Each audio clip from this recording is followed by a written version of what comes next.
All right, next up, the principal architect and managing director of Earthitects, George E. Ramapuram, is a pioneer in reverse urbanization or going back to nature. He believes that architecture steered by nature re-establishes the revealing experience of connecting with both oneself and the environment, with an uncompromising belief that nature is the greatest design to ever exist. His unique vision is inspired by nature's magic and beauty in all ways. Please put your hands together as I invite the second speaker on stage, architect George E. Ramapuram on stage. I like the cheer though. Hello. Hi, good evening everyone. So, firstly, at the outset, I'd like to thank FOAID for giving us this opportunity to share with all you wonderful people how we collaborate with Mother Nature and bring about our unique artistic vision and bringing in the local and the cultural context in creating compelling spaces. So that's the basic idea. So we thought we would basically explain this idea through one of our projects so that, and explain the process that we go through in doing this. Okay, so our core belief is that God is the greatest architect and nature is the greatest design to ever exist. We believe that everything that we start with this basic core belief. The fact that anything that we get closer to nature is closer to perfection. That's our belief in anything that we start with, and that's in anything that we do. That's the starting point of our entire journey. So yes. So and our vision is to facilitate life in its abundance by enabling the fullest enjoyment of God's creation. So in any design that we do, in any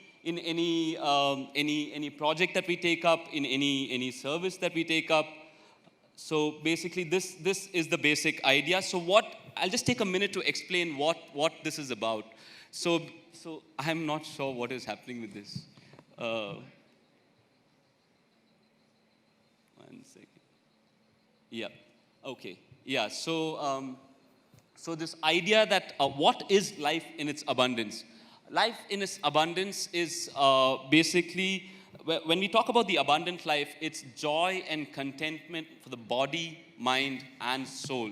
So, and how do we achieve it? By enabling the fullest enjoyment of God's creation on nature.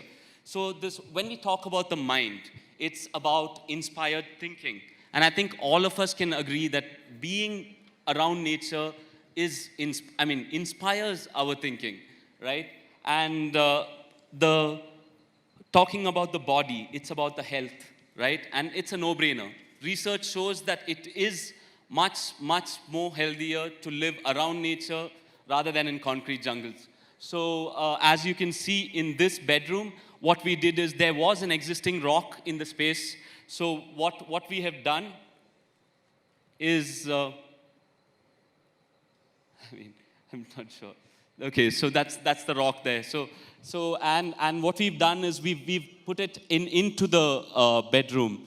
And what one of our users told us is that it is I've had one of the best sleeps I've had in our life. So that is I think the core of the idea. And health is about being around nature. You are healthier that way. That's a no-brainer again. So now talking about the soul. Soul, I believe food for the soul is in doing good for the environment. So the idea that in doing projects, we want to leave the space better than we found it. We want to ensure that we do not cut any fully grown trees. Rather, we add to the environment. So that is, when we talk about life, it is not just human life. It is the idea that all life, whether it's plants, whether it's animals, birds, the bees, etc. So in terms of, and how do we achieve this life in its abundance? By enabling the fullest enjoyment of God's creation. I think every one of our slideshows will show that idea. And this is just another project that we put in here to say that this idea is not just, it is not that it is just in a house that this idea is possible, whether it's a workspace. So if So as you can see here, one thing that we've done, a lot of natural light. We've used upcycled wood, one of our favorites in all of our projects. Normally wood that is used as firewood. So, and another thing that we've done with this space is this basically was an office space for a call center. So what we thought about is these guys who are sitting there the entire day making calls, they need to sit comfortably. This old office of this company basically had the CPU on the side and then really cramped seating for the entire day. So what we've done here, as you can see, is basically we hung this entire, we call it the AirPod.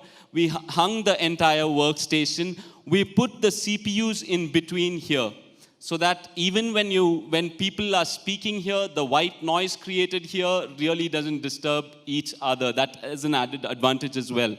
So, and as you can see, upcycling is one of our favorites. That is something that we constantly do. Sustainability and upcycling, this is something that really makes us happy.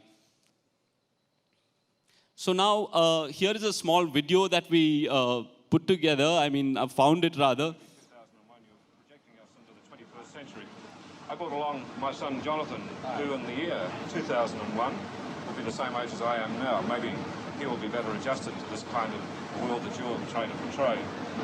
The big difference when he grows up, in fact, if we wanted to wait for the year 2001, is that he will have in his own house, not a computer as big as this, but at least a console through which he can talk to his friendly local computer and get all the information he needs for his everyday life, like his bank statements, his theater reservations, all the information you need in the course of living in a complex modern society. This will be in a compact form in his own house. He'll have a television screen like these here and a keyboard, and he'll talk through the computer, get information from it, and he'll take it as much for granted as we take the telephone. I wonder though, what sort of a life would it be like in social terms? I mean, if our whole life is built around the computer, do we become a computer-dependent society? In some ways, but they'll also enrich our society because it'll make it possible for us to live really anywhere we like. Any businessman, any executive could live almost anywhere on Earth and still do his business through a device like this. And this is a wonderful thing. It means we wanted to be stuck in cities, we better live out in the country or wherever we please.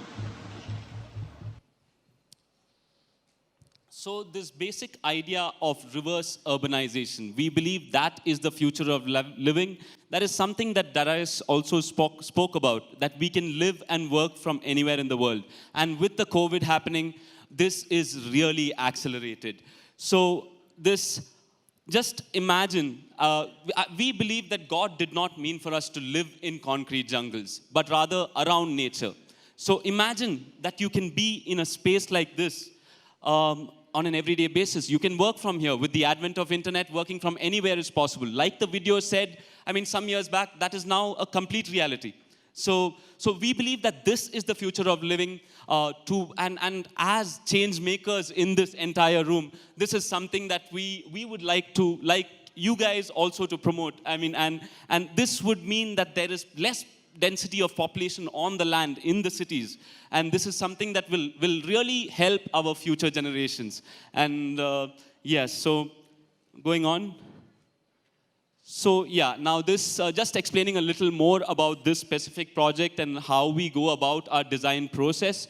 So basically, this is Earthitects Wayanad. So as you can see, this is built.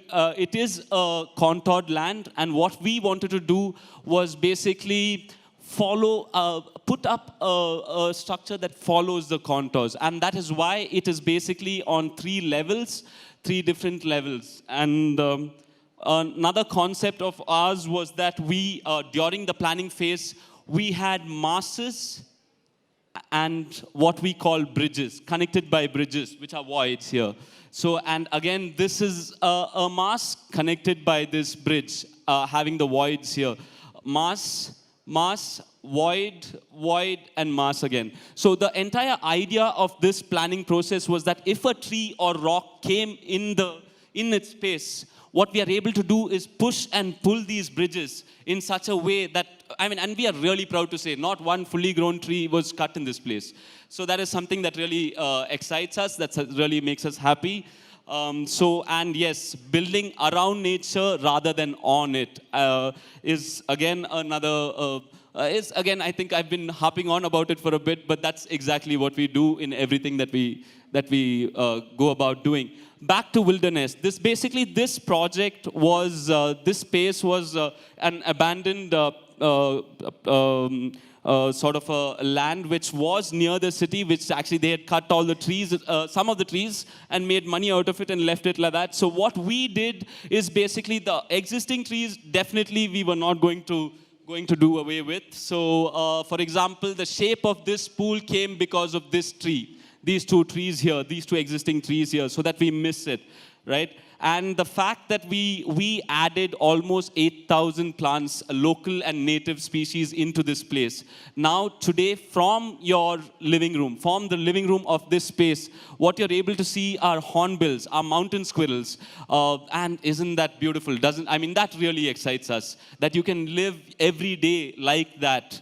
And technology affords that, actually, today.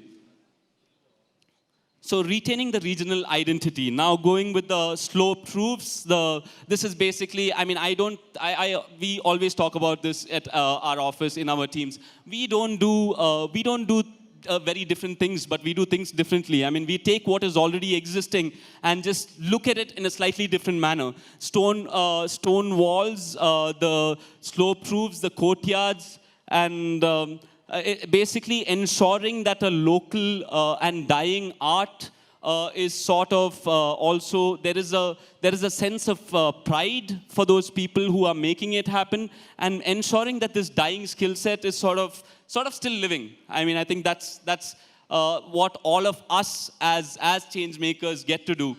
So, and just to give you a story, my head carpenter, Mani, when I started my career, used to come in a cycle.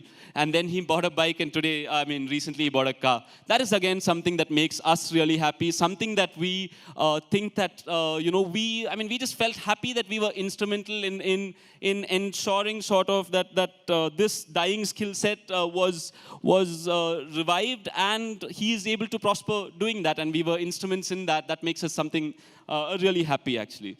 So now, in coming to some of ours, a space of ours, this is a bathroom. One thing that we like to do in our design is to reimagine how any space, for that matter, looks or feels. And I think all of us have been through college, and light and shadow, we know that through architecture school, it really brings about the textures, the sort of materials, the sort of feel. But here our basic concept was that we wanted to have, the shower to be such that you are having a bath under a tree. So that is why we had these basically, again, sort of trees that would, the poles, eucalyptus poles, which have its own oil to sort of protect it, which otherwise would have been just used as firewood. We put that onto the roof so that you get the feeling of being under a tree, taking a shower under a tree. And the use of materials, the stone, the rubble walls around, and even our shower arm. We didn't use a regular metallic shower arm. We took an upcycled piece of wood from our property and used it to sort of the PVC, CPVC pipe that was coming into the shower head. We used that to cover it up. So that is, again, something that we think is unique, something that we think gives back to the environment, something that we think is food for our soul, something that makes us happy doing it.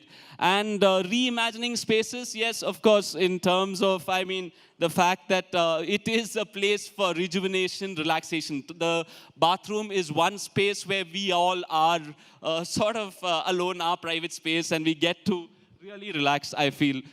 So we wanted that sort of a feel, and reimagining that, again, gave us a lot of, satisfaction. So architecture is, I mean, we believe at Earthitects that architecture is a language. Architecture is not just a building, not just, it is more about how, I mean, we really think about how a user experiences that space, how a user can experience that space. And like any language, architecture can convey emotions, can exchange ideas, and can tell a story. If done well, I think if we start, and as the start, I mean, as architects, we are the starting point. We are the starting point, and if we can think about that at the starting point, can we give a better living experience for the people who use our space? That's the question that we try and answer. So here, I'm just going to give you, put in a small video which shows about how we can experience our space, this space, yeah.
So like I said, thank you very much for this opportunity, and I hope we can inspire all of you change makers to give back for our future generations. We can do it, and I hope we do.